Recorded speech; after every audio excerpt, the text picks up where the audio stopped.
Hey guys, this is Comic Uno, and today I'm doing a review for the Mighty Morphin Power Rangers issue 11. Before I start talking about this issue, just want to give you guys a couple updates. Of course, I have Comic Uno episode 178, and that show where I review all the comics I read this week in one show. So if you want to go check out the exclusive comics for that show, it's in the description below, and the actual episode will be annotated. But let's start talking about the Mighty Morphin Power Rangers issue 11. So now we're going back into the main story. Last issue, it was just a Billy story, it's kind of a filler, and now it's going back to the adventure of what's been building up in Power Rangers.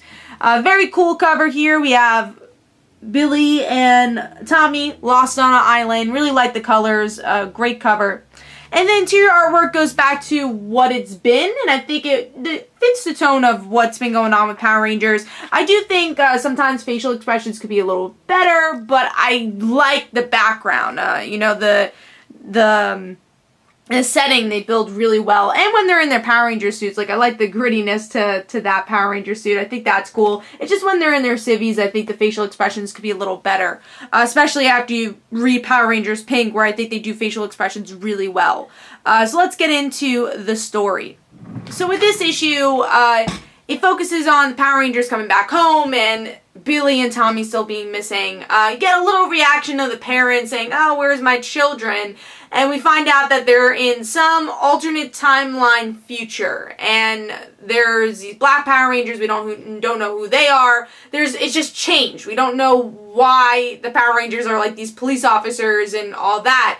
And then they meet with the White Ranger, which is actually Tommy. So is he evil? Is he not? And if he is evil, why is this happening? So there's a lot of questions presented in this issue of why is this world the way it is and why is Billy and Tommy there?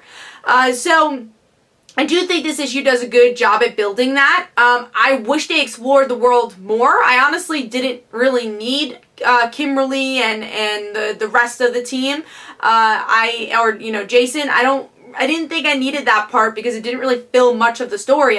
If they focused more on Tommy and Billy in this issue, we could have explored the world more. And one complaint I always have about Power Rangers of this series is that it always, was a slow build-up until the last page.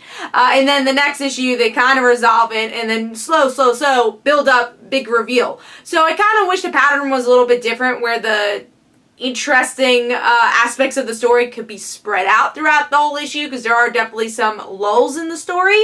And I felt that here. There's lulls, and I do think it's when you're not focusing on Tommy and Billy and you have these off-panel things, which, yeah, it's interesting to see what the other Power Rangers are doing, but we didn't really need that because, alright, they're home. Cool. They're looking for their friends. You can have one page about that.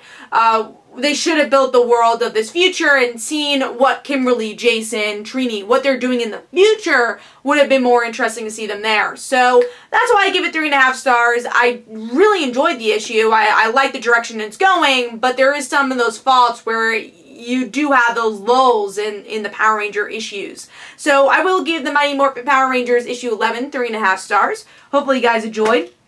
This is Comic Uno. Don't forget to follow me on Twitter. Don't forget to like my Facebook page. Also, description below, there are links for my comic book, Like Father, Like Daughter. And don't forget to like the Facebook page of Like Father, Like Daughter. And I'll see you guys later. Bye.